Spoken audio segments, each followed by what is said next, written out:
Thank you so much, Madam Speaker.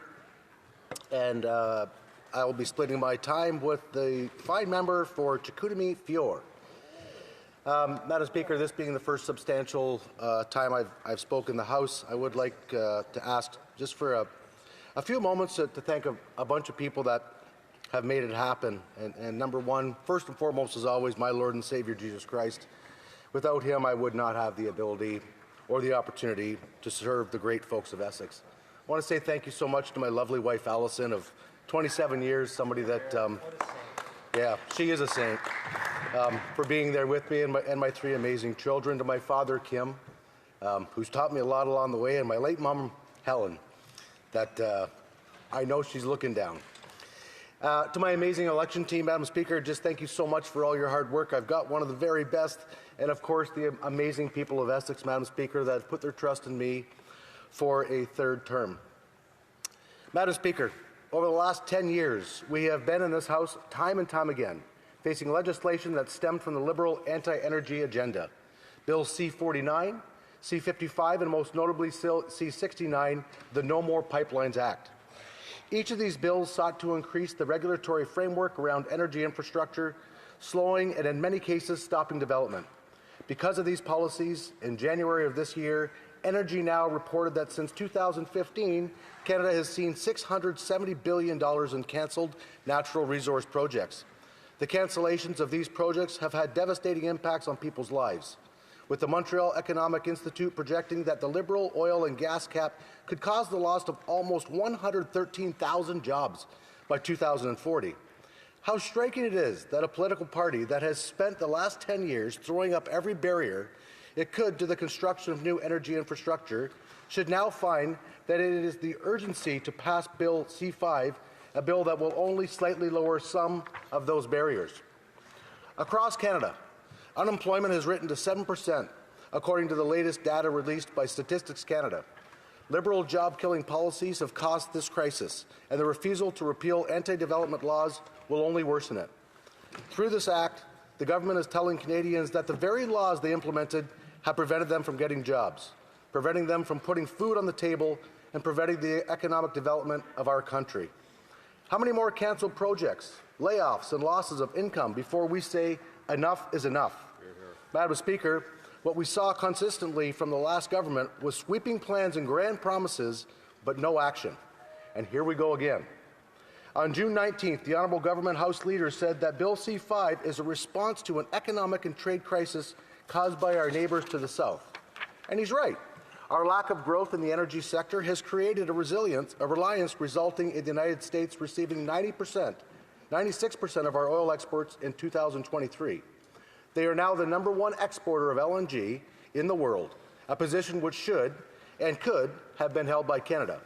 If the Liberals had focused on bringing energy products into Canada over the last 10 years, instead of halting their development, Canadians wouldn't be losing their jobs, and we would not be stuck playing in a frantic defense.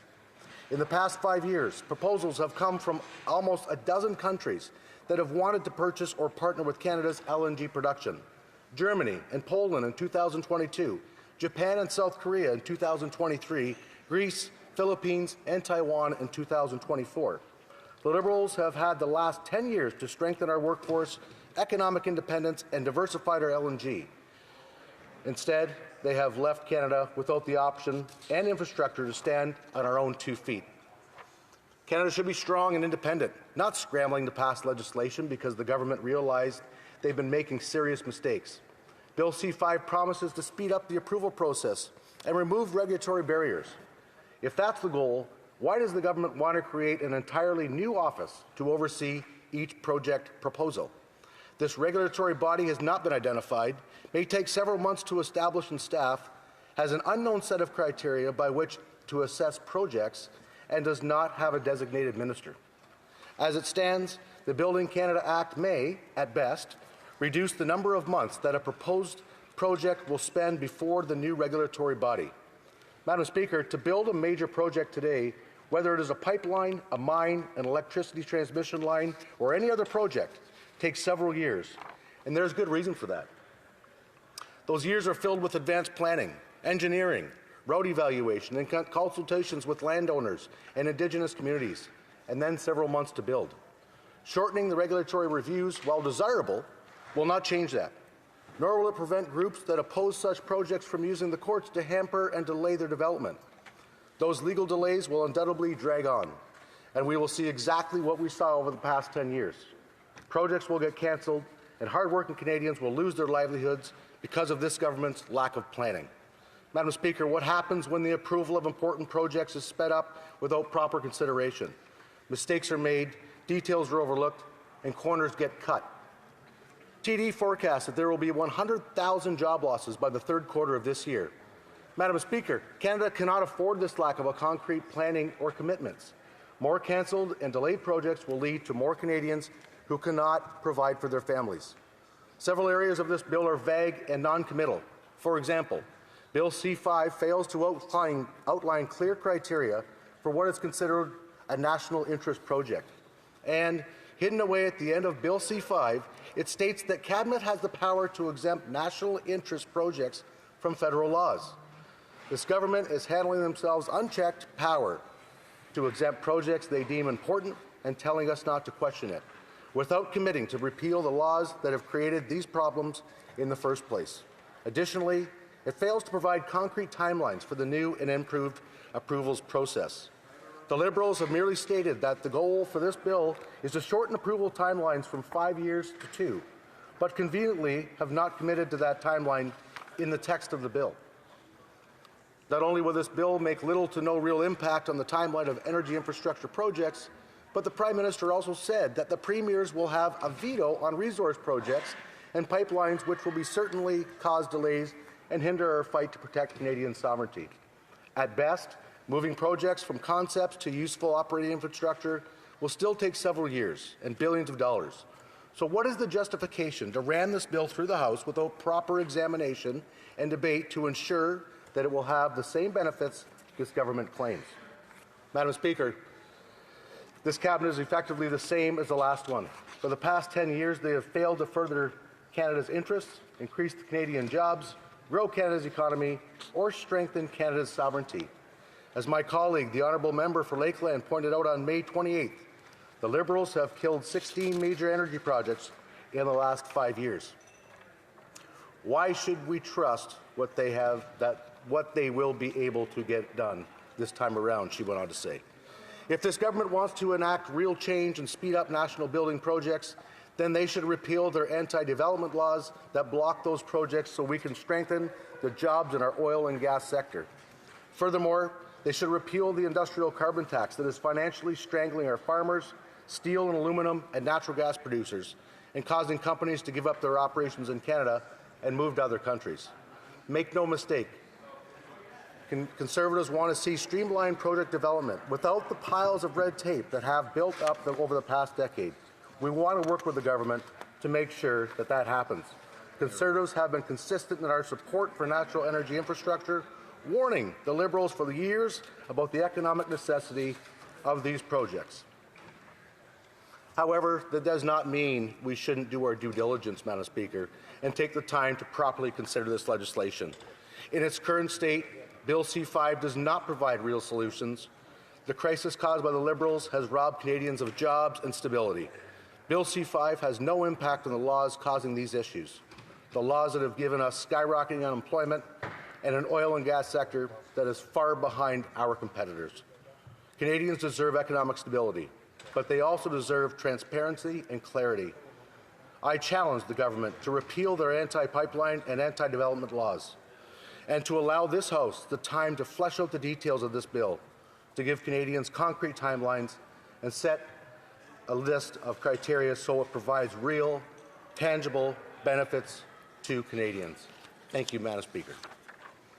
Questions and comments? The Honourable Parliamentary Secretary to the Government House Leader. Thank you, Madam Speaker. The member, on a few occasions in his comments, made reference in terms of his concern about the process. I'd like to remind the member he actually voted in favour of the government's motion that will ultimately see this bill pass this Friday.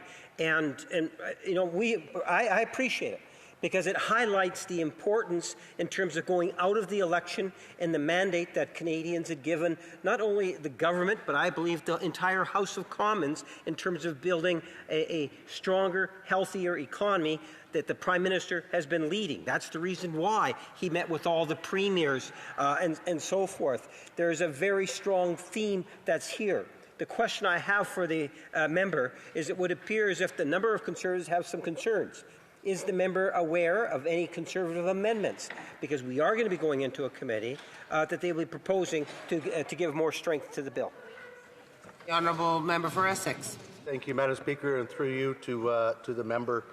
Thank you very much for the question. I guess I would just say to the member that, pardon me if I'm a little bit cautious, because I've been around this place for 5.5 years. And time and time and time again, what the government has said, what the Liberal government has said, never comes to fruition. So I'm happy to hear it's going to go to committee. I think that's fantastic. It should be debated, should be discussed, because there's great ideas on both sides of the table. But as I mentioned in my speech, Madam Speaker, there hasn't been enough time to debate it properly.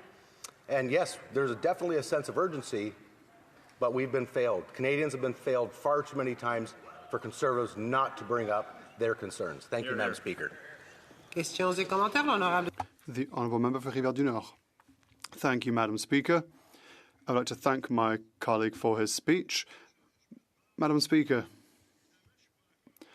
I don't agree with his interpretation of C5. I believe it's a bad bill, but for different reasons. The issue of giving so much power to the Prime Minister for the definition of national interest. But I have another question. My question is as follows. The Conservatives, in my opinion, for the last 10 years, have always been the official opposition to the government.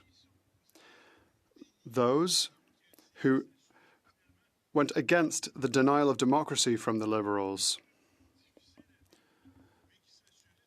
But they still made sure that democracy was respected. But now, the official opposition, well, the claimed official opposition, will support the government.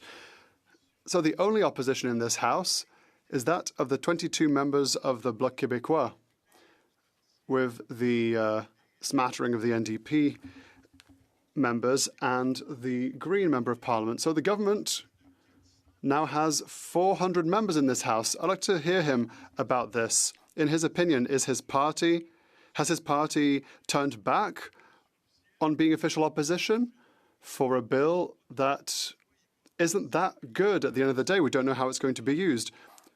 Is he very comfortable with the idea of trampling democracy to pass this bill? Thank you, Madam Speaker. The honourable member for Essex. Thank you, Madam Speaker. Through you to the honourable member. No, and actually, so I appreciate the question, Madam Speaker, but it kind of puts a bit of a smile on my face because, again, almost 6 years of representing the great folks of Essex, time and time and time again, Conservatives stood here when the NDP and the Bloc actually propped up the Liberal government, and when the NDP decided not to prop them up anymore and didn't have enough folks, then the Bloc propped them up. So I find it a little bit short. I find it half-hearted that he would consider for a moment that Conservatives will not continue to stand and ask the real tough questions and hold the government's hand to account to ensure that the best deal for Canadians from coast to coast to coast has been made. We will stand with Canadians. Absolutely. The honourable member, a very, very brief question for the gentleman from Kamloops, Thompson Nicola. Thank you, Madam Speaker. It's always a pleasure to rise on behalf of the people from Kamloops, Thompson, Nicola. I wish to recognize the life of Gloria Gould's mother-in-law to Stephanie Rennick, who works in my office, and Peter Gould. To my honourable colleague, what is the biggest broken promise he sees from the Liberal government in recent years? Thank you. A 10-second answer from the honourable member for Essex. Thank you, Madam Speaker. Through you, thank you for the question. I guess in a nutshell, maybe one word is hope. There's been so many promises and such a lack of hope by the Liberals